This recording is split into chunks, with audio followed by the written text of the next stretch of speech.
Hey, what's going on, guys? This is Starbuck and welcome back to Honkai Star Rail Part 107. In this episode, we are going to be continuing this episode. In this episode, we're going to be continuing this episode. That's right! No, but we're going to be continuing this mission, or more so, this conversation we are having with Sunday. Now, if you don't know what the hell's going on, please do check out my previous videos for a better understanding of what happens in this video. But without further ado, for the ones who know what's going on, we're just going to continue straight away, because this is just so addicting. Addictive. These conversations, the story, the plot, everything. So let's go. So you've decided to resurrect a dead Eon? No one's ever done such a thing. What? If Miss Himiko is interested, let's draw back the veil and speak candidly. I've always firmly believed that people can understand one another through peaceful means. I'm willing to divulge the unembellished truth as to the intentions of the Order's Pathstriders, so that you will make better judgment for the Astral Express, for Penacony, and for this stretch of the universe. Words can hardly do justice to the beauty of that ideal. So, come with me, everyone. Let us retrace our steps and see once again where this road leads. Huh? Where'd he go? What? He just vanished. Welcome. This isn't any location in Penacony's dreamscape. It's my inner world. The reason the scenery before you remains unchanged is because your consciousness has drawn on similar concepts to fill in the gaps. You've imprisoned us? Who in their right mind would expose their inner self like this? You've imprisoned us. You've imprisoned us. Did you do the same to Welt? Yeah. It's a tuning process. And Robin. Stronger in effect and more draining. His on the own mind. sister. The gray-haired guest has experienced Jesus. it before, so she should understand what it entails. Tuning allows you to intuitively grasp my feelings, which also means that I cannot hide anything from you. Now, everyone, please look at the huge screen. The road we once took begins here. From this point on, you will witness the numerous decisions I've faced. It's the bird, but I've selected a portion of these to share with you. a different color on the right. I believe after going through similar predicaments, you'll be able to better understand my thoughts. What? Let's begin. The first decision. A story about a baby bird. This story happened when Robin and I were very young. We were victims of the Stellaron disaster, and the family's Mr. Gopher Wood, who would later become the Dream Master of Penacony, saw that we siblings had no one to turn to and took us in. Later on, Robin and I lived a time with nary a care in the world. One day, after dinner, while my younger sister and I were lounging about in Mr. Gopher Wood's yard, we spotted a fledgling Charmony dove all on its own. That baby bird was tiny. It didn't even have all of its feathers, and it couldn't sing. When we found it, it was already on its last breath, having fallen into a shrub, probably abandoned by its parents. We decided to build a nest for it right there and then. However, thinking back, that winter was unusually cold, with fierce winds at night in the yard, not to mention the many poisonous bugs and wild beasts in the vicinity. It was clear that if we left the fledgling in the yard, it stood no chance of surviving until spring. So, I suggested we take it inside, place it on the shelf by the window, and asked the adults to fashion a cage for it. We decided that when it regained its strength enough to spread its wings, we would release it back into the wild. The tragic part something that we'd never considered, was that this bird's fate had already been determined long before this moment. Its destiny was determined by our momentary whim. Now, I pass the power of choice to you all. Faced with this situation, what choice would you make? Stick to the original plan, and build a nest with soft net where the Charmony dove fell. Or build a cage for it, and feed it, giving it the utmost care from within the warmth of a home. I eagerly await your answer. The one on the right seems a bit more sinister, or it's portrayed that way. I'm gonna go immediately just go build a bird nest on the spot. Oh, but build a cage for the little Charmony dove. That's what they did, isn't it? Oh, it is too. Because that one looks horrified. Optional, talk with the others and see what they think. Firefly, what do you think? Oh, wait a minute.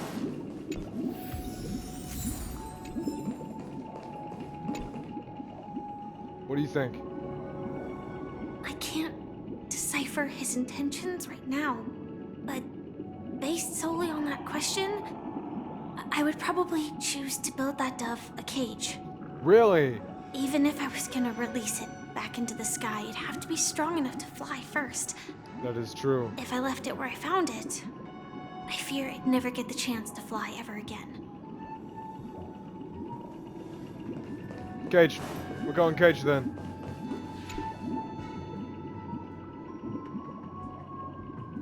Yeah, make the decision. I'm happy to see that you made a choice similar to ours. If your mind is made up, Yeah, that's what I was thinking. let me reveal the outcome of this Because choice. they made the same choice. We yeah. passionately nursed it back to health, I changed my mind. preparing only the best food for it every day. We even preened its feathers. Later, on the day that Robin left Penacony, we opened the cage door and let it fly back into the sky. I watched it for a long while by the window, probably about 3 or so days. In those 3 long days, the little Charmony dove tried again and again to spread its wings to fly into the sky, but fell to the ground, only to keep trying. Finally, on the 137th attempt, it succeeded. But its attempt did not go perfectly. After flying unsteadily for a while, it fell to the ground, unable to grasp the direction of the air currents. The fall shattered its wings. It writhed helplessly in my embrace. But it was all for naught, finally succumbing to a painful demise. And in that instant, our tender care, our given love and hopes, they all became the inevitable push that sent it to its death. I deeply regret the choices we made. Next, let us head to the second decision. This time, it's the story of a dream chaser. This story happened when I was appointed as Bronze Melodia, a position exclusive to the Oak family, charged with listening to the problems and vexations of Dreamscape residents, and providing them with the relevant guidance. It was during that period that I had the opportunity to hear voices from all corners of the Dreamscape. Joy, sorrow, arrogance, regret. The complex tapestry of human nature that formed the world. And I was fortunate to catch a glimpse of it. He was a dream chaser, and an illegal stowaway.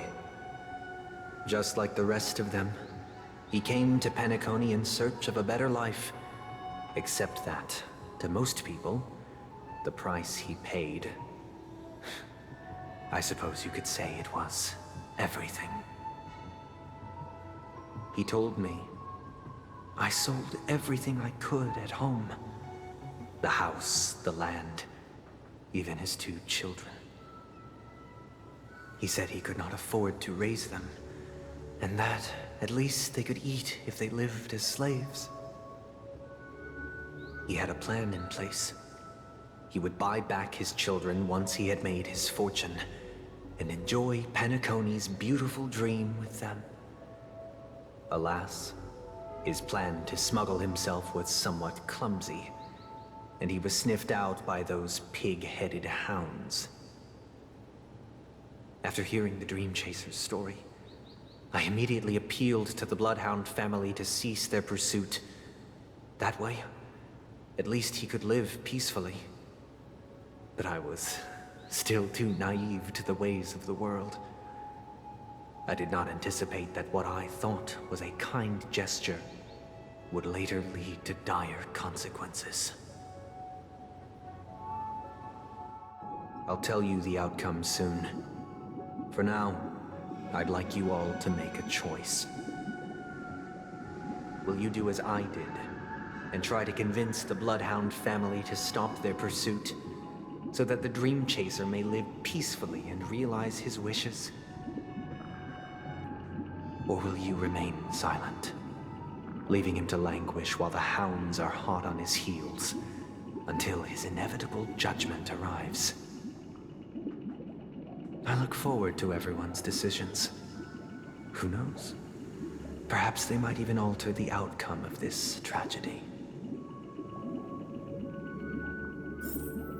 Oh, hell no. No! Remain silent and enforce the law. Convince the Bloodhounds to cease pursuit. Firefly! This question, We need you. surely it has some connection to the baby bird story. And this connection is precisely the breakthrough Sunday aims to use to persuade us. I'd probably choose to ask the Bloodhounds to cease their pursuit. Okay, that's what I'm choosing then. Thank you for your insight, Miss Firefly. You are the wise one? Oh, wise one, you are the wise one. Yeah, whatever. I don't know how to say it. Yes, we will. Make the decision. I'm honored to witness you arriving at the same decision. Out of respect, I'll share with you the dire consequences that my choice back then brought about. Oh no. First, the outcome. He attained major success. After avoiding capture, he ran a business for a few years, very quickly making a name for himself, elevating his status. He might not have become a tycoon like old Audie, but he was considered a character of excellent repute. Now then, did he realize the wish he set out to achieve? No. The last time I saw him was in the real world, where the hounds were going to permanently exile him, and I was the accompanying bronze melodia. The mission was simple. Listen to the criminal's repentance. He told me the reason he was in this predicament was because he conspired to usurp the head of the Alfalfa family. When I asked him about his 2 children, he instead responded with a question. What children? In the end, my heart aligned with the harmony, and the good deed I dared to undertake held no value, turning instead into a wrongdoing. It created a lamentable oppressor and countless oppressed individuals. As to your choice, I once again offer my heartfelt apologies. Next comes the third and final decision. And the story this time is my own. This story happened the day I was appointed the Oak family head. At that time, Mr. Gopherwood was the current Dream Master, and as per his wish, we had a private conversation. What surprised me was that the Dream Master had only come to deliver a letter to me. He let me read its contents, and it was a letter from my sister. The letter contained the usual pleasantries, anecdotes from her travels, nothing out of the ordinary. Just as I started wondering how this letter related to our discussion, the Dream Master began to speak. Do you know who wrote this letter? My sister, of course. But why would you personally visit me to hand me a letter from my sister containing mere trivialities? To help you grasp the full scope of this issue. Do you know where Robin is at this moment? From what the letter indicates, she must be in Caspelina 8, correct? She's touring there right now. Correct. Has she mentioned anything about a stray bullet? A stray bullet? What? A war has broken out on that planet. It is because of this very reason that Robin chose this destination. To spread the word of the Harmony. And to save the lives of that planet. She personally made for the front lines. She hoped to ease the people's suffering with song, and was willing to brave mortal danger to deliver the IPC's medical supplies. Unfortunately, stray bullets show no such compassion. Is she all right? If the operation was successful, she should probably be recovering in the field hospital.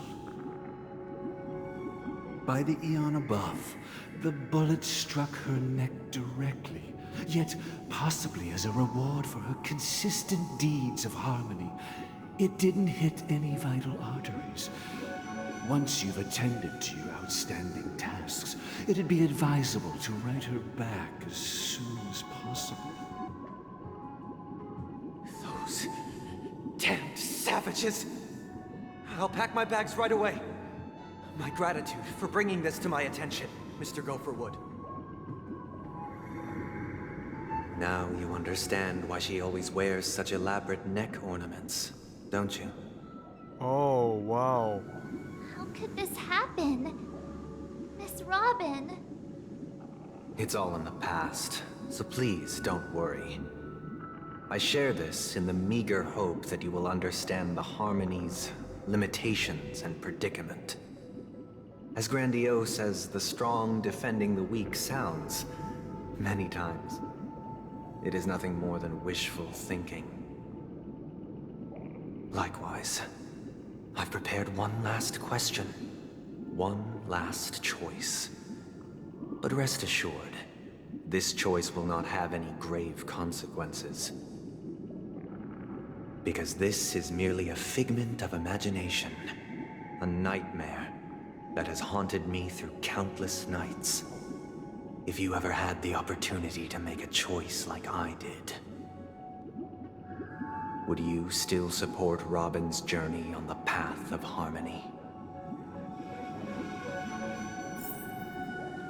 Firefly, you know what to do. You know what to say, Firefly. I'm sorry if I'm tiring you out. Miss Robin's courage is admirable. And here I was thinking she was just another superstar celebrity. But the fact that she's also Mr. Sunday's younger sister? No, I doubt he'd wish harm on his own flesh and blood, no matter how grand the ambition. Wait, so which one? Miss Robin's courage is admirable, but the fact that she's also Mr. Sunday's younger sister?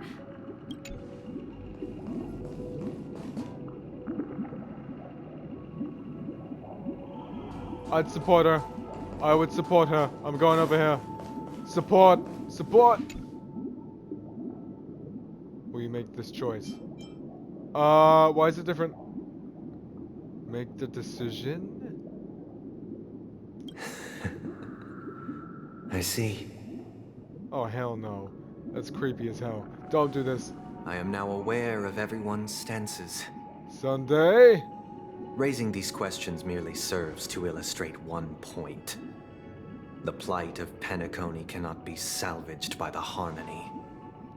The true foundation for a sweet dream paradise can only be established through the order, where the strong govern the weak. I know the suffering of being tormented, the turmoil of losing your way, how sorrow and even despair set in when matters don't work out. All of this causes me unending pain, because this is not what happiness is at all. We must teach the weak how to live a happy life. And this life isn't some noble propriety that the upper crust preaches, but in definitive terms, a way of survival that belongs to everyone. So what is your definition of living a happy life? Good question. Human consciousness is fundamentally an illusion, a cage known as self-worth. People lured in by this illusion make mistakes, yet still ask that external influences bear the burden. When one mistake after the next permeates the masses, they become impossible to trace. Thus, the amassing of these individual cages culminate to form a prison, a place dictated only by the rule of survival of the fittest. Nature is always accompanied by predation and sacrifice. Its antithesis is known as order. That is what I want to do. Unite people's happiness under the banner of order. They won't need to make bitter choices any longer, nor face the weaknesses of humanity. They can cast aside their primal instincts to build a haven for mankind. Simply describing thoughts is far too abstract, so allow me to provide a simple example. As you all may know, there are societal norms like weekends and long weekends that exist on some worlds. During these hard-earned rest days, people are given the chance to extricate themselves from the stresses of everyday life, allowing a certain tranquility to return to their souls. And it is only on these days that people do not have to adhere to the law where the strong prey on the weak. They can live out their lives happily during these brief intermissions. It's just a pity that 2 or 3 days are still too fleeting compared to the span of a lifetime. From where I stand, society's ideal system should be 7 rest days. Following Sunday, there should ensue a second, a third, and indeed an infinite procession of Sundays. This should be the face of the new world. Idyllic, eternal, peaceful days. And thus, every person can return to their base selves in this utopia. Some gaze in reverence at the stars, pouring their whole beings into calculating the distance between us and the isolated world of Pagana. Meanwhile, some seek refuge in quiet corners, holding one another, unencumbered by the chains of unwelcome obligations. There would be no need to bear the hardships of reality. Only in this way can humanity face the inevitable end with the purest of spirit, living a life of dignity. This is what it is to live in bliss. Miss Firefly, you who are stricken with entropy loss syndrome, you of all would surely understand this.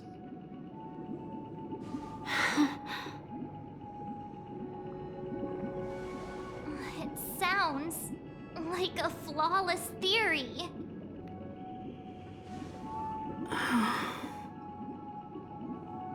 But what is the price to attain all this?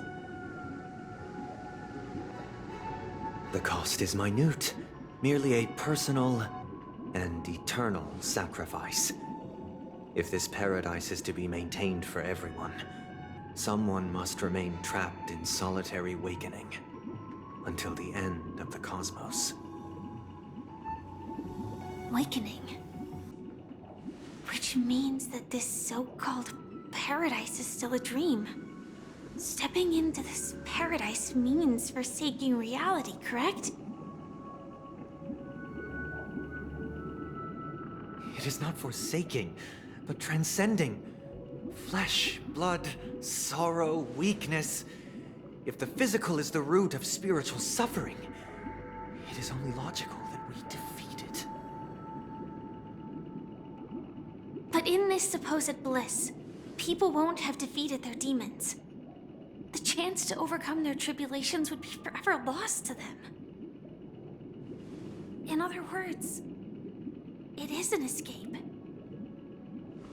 That's another way of understanding it.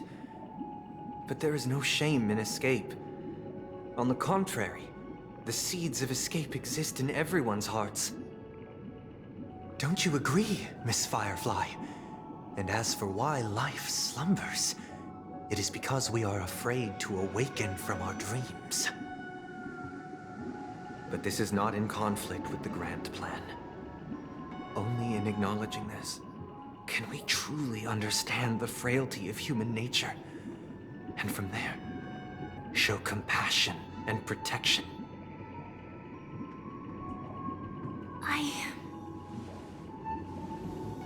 I admit that you are a born leader. Your perspective on humanity brims with pessimism. Yet you express compassion for all, even when your heart pities them. But unlike you, I live for the self. From my perspective, individuals making choices for themselves is their birthright. The want to escape may be innate in the weak. But whether they are weak or not, it is not up to another to decide. Perhaps in your mind, you also view me as weak?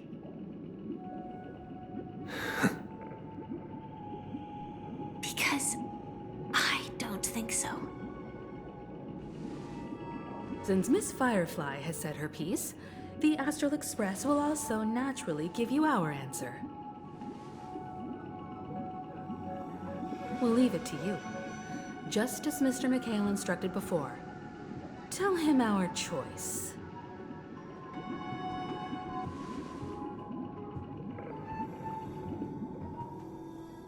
Wow.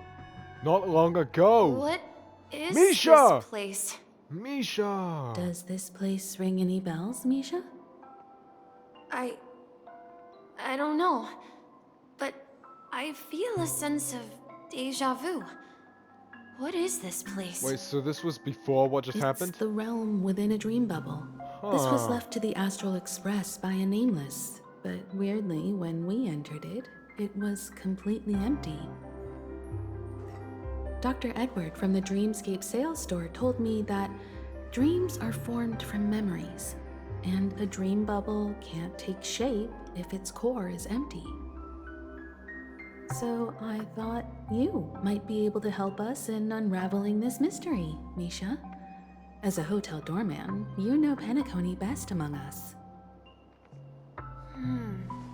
I don't know much about dream bubbles, but if you want to figure out what this mansion is, I'll do my best. I'm counting on you then. Himeko, I still don't get it. Why were you so sure that Misha had a connection with this dream bubble? I wasn't sure. It was just a hunch. But since Misha feels familiar with this place, my hunch might be correct. This place looks a bit familiar. This place feels a bit nostalgic. Exactly. This is where you and Firefly encountered death. which we now know as dormancy. Considering its connection to Dreamflux Reef, it's not surprising it appeared here. The question now is, who brought you here? Based on the clues we have so far, it's unlikely to be that masked fool. So identifying them is crucial to us. We're drawing closer to the truth once more.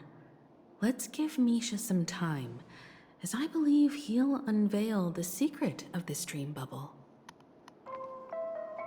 Alright, but there are doors all over the place. Which one should we choose? Do you have any idea, Misha? I guess... maybe this way? Are you sure, Misha? Misha, don't go running off on shore now. We can keep going for a bit. I'm not entirely sure, but... Oh, come on, Misha. let's Run! give it a try. Run, bellboy! Wait, Oh, you shit. managed to choose the right door on your... Why'd you stop? Weird. Sorry much. This place is Cut you off. quite different from the hotel. But I feel like I've been here before, and even lived here for a while. If I remember correctly, there should be a fireplace down that hallway. Clocky and I used to sit by the fire, listening to the crackling of firewood. And the room on the other side was the toy room. I loved spreading out all the toys from the box on the floor and making up stories for each of them. Hold on. This doesn't make sense. Didn't I grow up in Dreamflux Reef? So, what is this place? Does he not remember? This could be a case of amnesia. Don't worry, Misha. It's common for everyone to forget certain aspects of the past. Those memories haven't vanished. They're just lying in the depths of your mind. We can surely get them back.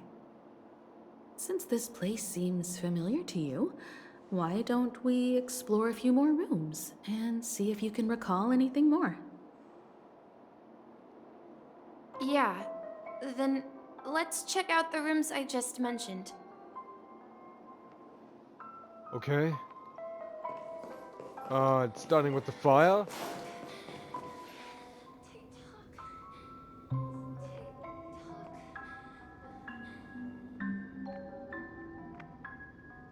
Okay, some girl's feeling really, really good about herself while moaning TikTok beyond that wall. We're just gonna continue onwards. Mikhail, that's the name. Now we all know him as the Watchmaker. So, who is he talking to? Do you know anything about it, Misha? I'm sorry, I don't know much about the Watchmaker, but Mikhail... Anything special about that name? Mikhail is Grandpa's name. Grandpa? Do you mean you're the Oh. Watchmaker's grandson? But we haven't heard anything about the Watchmaker having descendants. And the name Mikhail is not rare. Perhaps it's merely a coincidence. Could you tell us more about your grandpa, Mikhail? Yeah, sure. He was a seafarer who fearlessly ventured into mysterious seas and storms. He was always on the sea and had lots of friends who accompanied him on his travels. He didn't want me to call him Grandpa because that would make him sound old. He believed he was still young. The name Mikhail was given to him by his parents, Mihaly and Elise, both renowned seafarers. Every time he came back, he'd share his logbook with me and tell me about his adventures at sea. I want to become a great adventurer, just like him. It appears that the seafarer has nothing to do with the Watchmaker. So, perhaps it's just a coincidence? So, where is your grandpa now? He went off on a new journey. and it's been quite a while since I last saw him. So, where has Clocky gone? Did he leave to protect Dreamville? Maybe. Wait. No, that's where we came from, sorry. Wait, I want to visit the toy room! Whoa. Oh yeah, we've been here before. I remember this. Vividly. Oh! Happy music for once. I heard some noises from the room. Origami Bird? That's a friend of mine. You and Origami Bird are friends? Yeah. It's a member of the Compass crew, just like Clocky and Miss Mirror. And there's more than just one Origami Bird. They are a big family with lots of brothers and sisters who look the same. They follow Miss Mirror's orders and handle all sorts of jobs on the ship. They're the best sailors. Sailors? Can origami birds be sailors? Could you tell us more about the compass, Misha? The Compass is a ship bound for the New World. Clocky and his partners travel through layers of fog to the depths of the sea. Whenever there is danger, Clocky will use a compass and guide the ship in the right direction. That's a great story. But in the Penacony cartoon, Clocky and his partners have always lived in Dreamville and never ventured out, right? Huh? Oh, that does seem to be the case. Weird. I clearly remember Clocky arrived in the New World in the end. Perhaps Clocky has a hidden past. I think I hear the sound of water. Water? You once mentioned there's a magnificent fountain up ahead.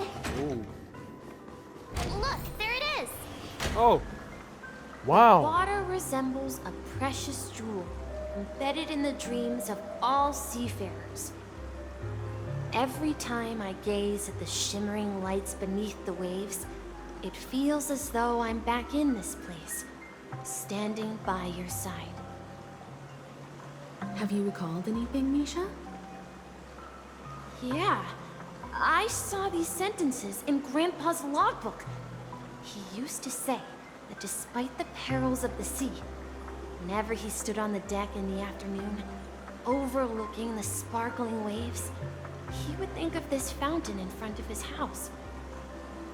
He often said that those moments felt like returning to his family's side, and the difficulties at sea didn't seem quite as challenging. You know, I quite understand such sentiments. Don't sigh, or you'll start getting grey hair. You're talking like an elder. Don't sigh. Hey, don't tease. I was just being a bit sentimental. Perhaps every adventurer far from home carries a fountain within their soul. Even though the other side of the sea remains shrouded in the unknown, the fountain in front of his house serves as a compass, leading him back to his cherished ones. Yeah, while Grandpa was at home, we would stand by the fountain and place the compass, a toy boat that I made, into the pool. Back then, I would ask him when I could go on adventures like him, and he would always laugh and say I was still too young. It seems this Mikhail is truly a seafarer and has nothing to do with the Watchmaker. Yeah. Based on Misha's recollections, the scenes in the dream bubble appear to be his childhood memories. But this raises more questions. According to Misha, he was clearly born on an oceanic planet and led an ordinary life, with no connection to Penacony at all. Could this be some sort of metaphor? Perhaps the sea refers to the memory zone. I'm sorry. I don't know, but My memories keep pouring out uncontrollably, like water flowing from a fountain. Perhaps I'll remember more things if we go further. Yes, let's go further. Let's do that. That's an amazing fountain, though. Seriously, just look at that. What the hell? So cool, though. Huh? We're going to the opposite side, right? Is it something No. very important? We should turn left here. I wish to share your burden. Huh? Can Something you take me feels with you? different about this place. This is it. I remember this. Up ahead is Grandpa's right. study. It was in that room that I saw him the last time. So many times. What in the world? The atmosphere in this room feels totally different. Misha. Misha! You Uh, finally come! Clocky! Clocky! You're here! Yeah. This is the room where we first met each other. Are those books on the bookshelf logbooks left behind by that seafarer? Yeah. Whenever he came back, he placed a logbook on the bookshelf in his room. They contain records of his expeditions to every corner of the world. He described our world as a fountain. At some point, the sea started to gradually swallow up the land where people lived. To ensure that everyone had land to settle on, he had to continue exploring the sea and search for the source of the rising seawater. On that day, he called me to his study, telling me that he was embarking on another journey. However, I could sense the gravity in his expression. It was the same look I had seen on my father's face before his final voyage. I asked him if I could go with him, but he said that my adventure lay elsewhere and told me to stay home and patiently await a certain sound at the door. What sound? He told me about a vast ocean in the sky. An ocean of stars. He spoke of a train that transports children with a desire to venture far away, traversing the sea of stars without ever stopping. He said that he knew the crew on the train, and that he had asked them to take me along.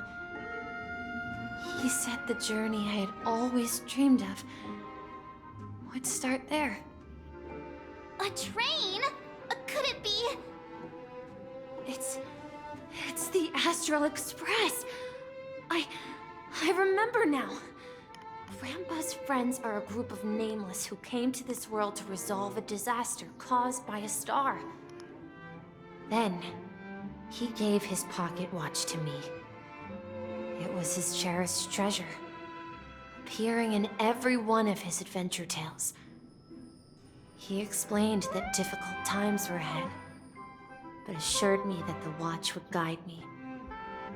He said, as long as I kept moving forward, I'd eventually reach my desired destination. And then, it was as if I heard the distant sound of a train whistle, echoing throughout the room. Exactly, Misha! And then we followed that whistle, didn't we? Yeah. I think I can still find the way we took back then. I think we're gonna go for a longer episode this for the last few episodes of the game. This is the dream jigsaw, right? Just to so get more we're supposed done. to find the exit.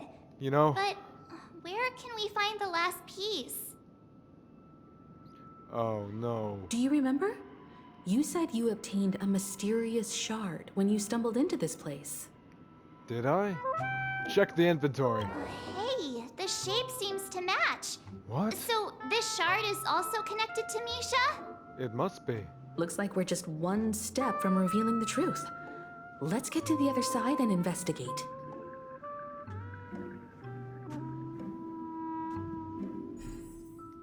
Okay, like this. That. Those. And these.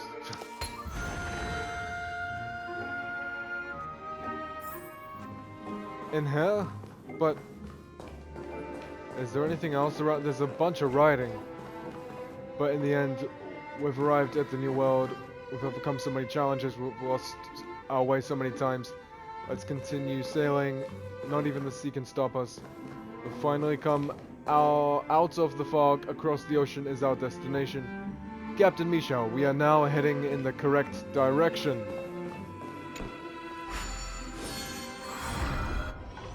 This is it. Oh, This is my room of clocks.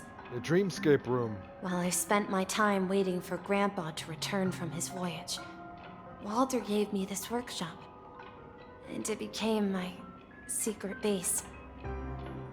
Here, I learned how to repair clockwork and gears, out of my fondness of precision mechanics.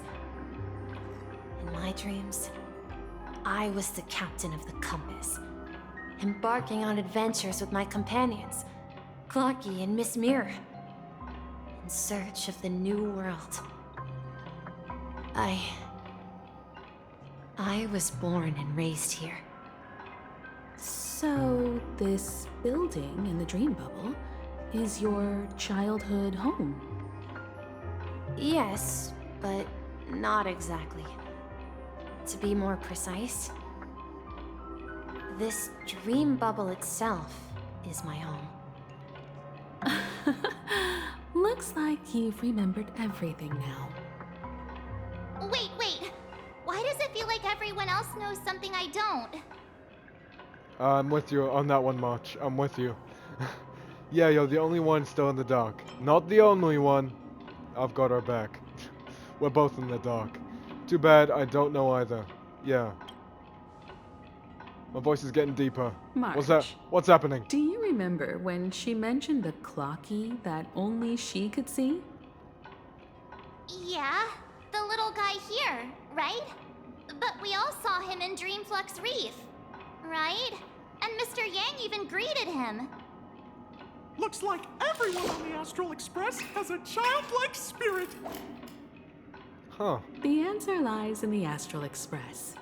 Her experience shows that neither Firefly nor Acheron can see this clocky. And when we were in Dreamflux Reef, you may have noticed that for some reason, nobody outside of the crew had ever talked with Clocky. Yeah, I noticed that too. A mimetic life that can only be seen by a select few. It's just like a hidden message left by someone for the nameless. But Misha can see Clocky too, right? They even grew up together. But Misha hasn't started the way of the Trailblaze yet. That's the key to the mystery, March. Now, take a moment to recall. Have you ever seen anyone outside of the crew interact with Misha? Wait. No way! What? That's the answer, March 7th. What is it? What happened? This dream bubble is the place where I was born. Oh. And I'm a dweller in this dream. Just like a memory zone meme. Oh. I should have stayed here and waited for you. But when reality and memories merged, I unconsciously pushed open that door and left the bubble with Clocky. So it's not that the Watchmaker's dream bubble is empty, but rather the stuff inside ran away? And the whistle you heard was the sound of the express arriving at Penacony?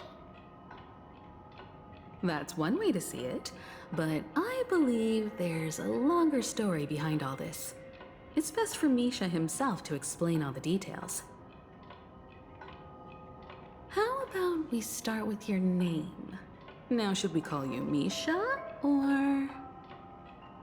Thank you all for helping me rediscover my true self. Now, please allow me to reintroduce myself. I was born on Lushaka, in the Presmere system, adopted by seafarers Mikhail and Char. They gave me a treasure, a name that carried their hopes. Mikhail Char Legwork, or simply, Misha. If you prefer, you can call me by a more familiar name, the Watchmaker. What? So, you're the Watchmaker himself? The Watchmaker. Unfortunately, that legendary figure is no more. I am only a reflection of his life. As for the child who has been with you, he's the innocent protagonist of Misha's childhood dream. Friend of Clocky, a young apprentice, and a future mechanic on the Express. And this also marks the beginning of his journey, devoted to the Trailblaze. At the end of the journey, Oh. I left this little flame, which I so cherished, in my deepest dreams, hoping to pass it on to the nameless of future generations. However, he somehow left the dream bubble and forgot all about his task. I apologize for all the confusion this caused. Because he was born with a desire to trailblaze, wasn't he? I don't think Misha has forgotten his role as a guide. He remembered it, and that's why he mistakenly appeared as a hotel doorman in her dream from the very beginning. The one who brought our unconscious friend here must have been Misha. If that's the case, we encountered the Watchmaker's legacy from the beginning, didn't we? Well, I have a sarcastic friend who says I always take big detours and end up back where I started. Perhaps that's what every nameless has to go through. But in the end, you found me. I'm sure you're all wondering what my legacy is. I believe my hound has mentioned the Stellaron and my wealth. If I may apologize, the Stellaron part is real. As for my wealth, however, it's nothing more than a baseless rumor. I left my homeland as a child and embarked on the journey of Trailblaze. I traveled to various planets until finally reaching Asdana, where my friends and I built the original Penacony and fought for its future ever since. I've been moving forward all my life, doing what I could to overcome the obstacles in my path. But ultimately, my journey reached its end, and I left behind no possessions worth entrusting. So, if you ask what's left within this worn-out train engine that can be called a legacy, I suppose it's the things that are still burning in the engine's furnace. Now that you're well aware of the current situation of Penacony, I certainly hope that you'll help me get this world back on track. But I'll leave that decision to you, for the path of Trailblaze is never paved by others. All I have for you is a story and 2 gifts. I want to give you my pocket watch. Oh. It has accompanied me throughout my long journey guiding that naive child forward, and has been blessed with the presence of so many great people up to this day. And my hat, too. The one who navigated for me placed it on my head and planted a fanciful thought in my mind.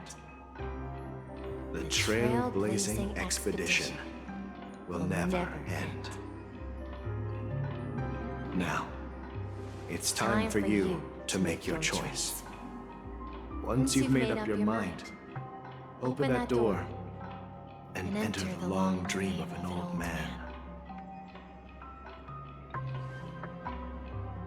I'll be waiting for you at the end of this corridor of time. All right, everyone. Let's make a decision. Although I don't think anyone will have any objections. I'll choose the Trailblaze. I want to witness the legacy. I object. I'll choose the Trailblaze. Yeah. Of course. We've come this far. Surely there's no other option than moving forward. Right. In that case, it's unanimous. Then let's proceed together to the end of this dream and tell Mikhail our decision.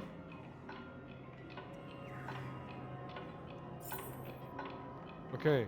I think we're just gonna... Man, this room was so cool. Look at that ceiling. I've already got less than 4 minutes left. So we left. Goodbye, room. What's happening? Mikhail, where are you going?